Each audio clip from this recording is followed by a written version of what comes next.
Ciência. Tem o Espiritismo absoluta necessidade da ciência terrestre. Essa necessidade de modo algum pode ser absoluta. O concurso científico é sempre útil, quando oriundo da consciência esclarecida e da sinceridade do coração.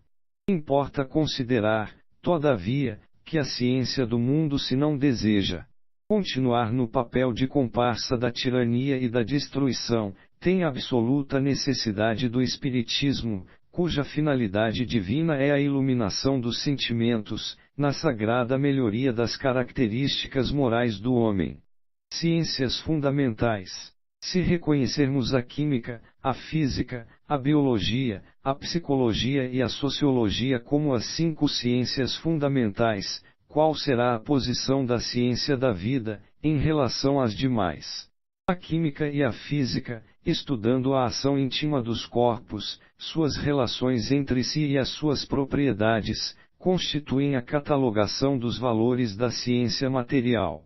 A psicologia e a sociologia, examinando a paisagem dos sentimentos e os problemas sociais, representam a tábua de classificação das conquistas da ciência intelectual. No centro de todas está a biologia, significando a ciência da vida em suas profundezas, revelando a transcendência da origem, o espírito, o verbo divino. Até agora, a biologia está igualmente encarcerada nas escolas materialistas da Terra, porém, nas suas expressões mais legítimas, evolverá para Deus, com as suas demonstrações sublimes, cumprindo-nos reconhecer que, mesmo na atualidade, seus enigmas profundos, são os mais nobres apelos à realidade espiritual e ao exame das fontes divinas da existência. Química. No campo da química, as forças do plano espiritual auxiliam o homem terrestre. Os prepostos de Jesus espalham-se por todos os setores do trabalho humano e, em todos os tempos, cooperam com o homem no seu esforço de aperfeiçoamento. Aliás, os estudiosos e os cientistas do planeta não criaram os fenômenos químicos, que sempre existiram desde a aurora dos tempos, afirmando uma inteligência superior. Os homens, em verdade, aprenderam a química com a natureza, copiaram as suas associações, desenvolvendo a sua esfera de estudos e inventaram uma nomenclatura, reduzindo os valores químicos, sem lhes aprender a origem divina. Nos estudos da química, avaliam-se em cerca de 1/4 milhão as substâncias da Terra, que podem ser reduzidas, aproximadamente, como originárias de 90 elementos. Quando os estudos dessa ciência forem ampliados, poderão reduzir-se, ainda mais, as fontes de origem. A química necessita apresentar essa divisão de elementos para a catalogação dos valores educativos, com vistas às investigações de natureza científica, no mundo. Contudo, se na sua base estão os átomos, na mais vasta expressão de diversidade, mesmo assim tenderá sempre para a unidade substancial, em remontando com as verdades espirituais às suas fontes de origem. Aliás, em se tratando das individualizações químicas, já conheceis que o hidrogênio, no quadro dos conhecimentos terrestres, é o elemento mais simples de todos. Seu átomo é a forma primordial da matéria planetária, porque composto de um só elétron, de onde partem as demais individuações no mecanismo evolutivo da matéria, em suas expressões rudimentares. Nos chamados movimentos brownianos e nas afinidades moleculares poderemos observar manifestações de espiritualidade. Nos chamados movimentos brownianos, bem como nas atrações moleculares, ainda não poderemos ver, propriamente, manifestações de espiritualidade, como princípio de inteligência, mas fenômenos rudimentares da vida em suas demonstrações de energia potencial, na evolução da matéria, a caminho dos princípios anímicos, sob a bênção de luz da natureza divina. Houve uma unidade material para a formação das várias expressões orgânicas existentes na Terra. Assim como o químico humano encontra no hidrogênio a fórmula mais simples para estabelecer a rota de suas comparações substanciais, os espíritos que cooperaram com o Cristo, nos primórdios da organização planetária, encontraram, no protoplasma, o ponto de início para a sua atividade realizadora, tomando-o como base essencial de todas as células vivas do organismo terrestre. Existe uma lei de progresso para a individualização química.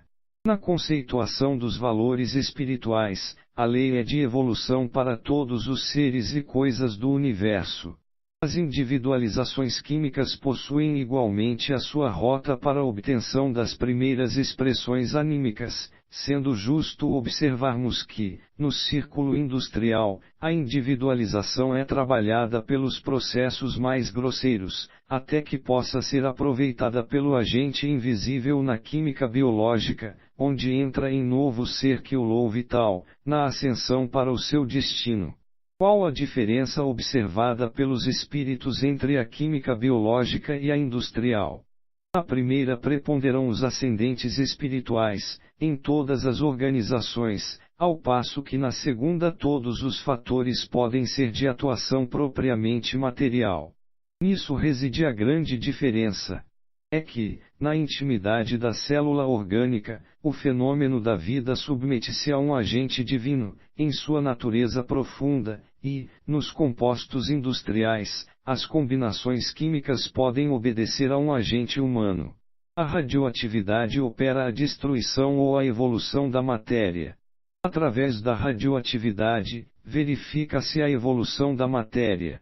É nesse contínuo desgaste que se observam os processos de transformação das individualizações químicas, convertidas em energia, movimento, eletricidade, luz, na ascensão para novas modalidades evolutivas, em obediência às leis que regem o universo. Onde a fonte de energia para a matéria, de vez que a radioatividade opera incessantemente, trabalhando as suas forças. O Sol é essa fonte vital para todos os núcleos da vida planetária. Todos os seres, como todos os centros em que se processam as forças embrionárias da vida, recebem a renovação constante de suas energias através da chuva incessante dos átomos, que a sede do sistema envia à sua família de mundos, equilibrados na sua atração, dentro do infinito. Como deveremos compreender a assertiva dos químicos: nada se cria, nada se perde. Em verdade, o espírito humano não cria a vida, atributo de Deus, fonte da criação infinita e incessante. Contudo, se o homem não pode criar o fluido da vida, nada se perde da obra de Deus em torno dele, porque todas as substâncias se transformam na evolução para mais alto. Em face da exatidão com que se efetuam as combinações naturais da química orgânica, como entender as diversas expressões da natureza em seus primórdios? As expressões diversas da natureza terrestre, em suas primitivas agregações moleculares, obedecerão ao pensamento divino dos prepostos de Jesus, quando nas manifestações iniciais da vida sobre a crosta do orbe. Remontando a essas origens profundas, podeis observar, então, o esforço dos espíritos sábios do plano invisível, na manipulação dos valores da química biológica nos primórdios da vida planetária, estabelecendo a caracterização definitiva dos processos da natureza na fixação das espécies, prevendo todo o mecanismo da evolução no futuro, e entregando o seu trabalho às leis da seleção natural que, sob a égide de Jesus, prosseguirão no aperfeiçoamento da obra terrestre através do tempo. As forças espirituais organizaram igualmente a atmosfera do mundo. Isso é indubitável. A inteligência com que foram dispostos os elementos do cenário, para o desenvolvimento da vida no planeta, vô-lo comprova. A algumas dezenas de quilômetros foram colocados os revestimentos do ozônio, destinados a filtrar os raios solares, dosando-lhes a natureza para a proteção da vida. Da atmosfera recebe a maior porcentagem de nutrição para o entretenimento das células.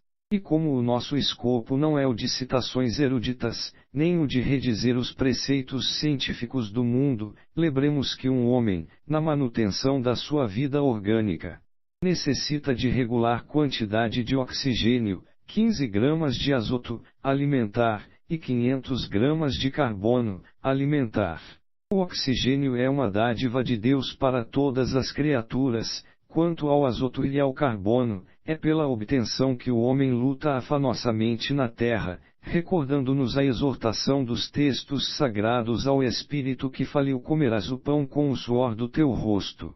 O problema básico da nutrição, nessa conta de química, é uma reafirmação da generosidade paterna do Criador e do estado expiatório em que se encontram as almas reencarnadas neste mundo. Como compreender a afirmativa dos astrônomos relativamente à morte térmica do planeta? É certo que todo o organismo material se transformará, um dia, revestindo novas formas. As energias do Sol, como as forças telúricas do orbe terrestre, serão esgotadas aqui, para surgirem noutra parte. Alguns astrônomos calculam a morte térmica do planeta para daqui a 1 milhão de anos, aproximadamente. Se disse, porém, que a vida é eterno presente. E o nosso primeiro dever não é o de contar o tempo, demarcando, em bases inseguras, a duração das obras conhecidamente sagrada para as edificações definitivas do nosso espírito, as quais são inacessíveis a todas as transformações da matéria, em face do infinito. Psicografia de Francisco Cândido Xavier. Pelo Espírito Emmanuel. Extraído do livro O Consolador.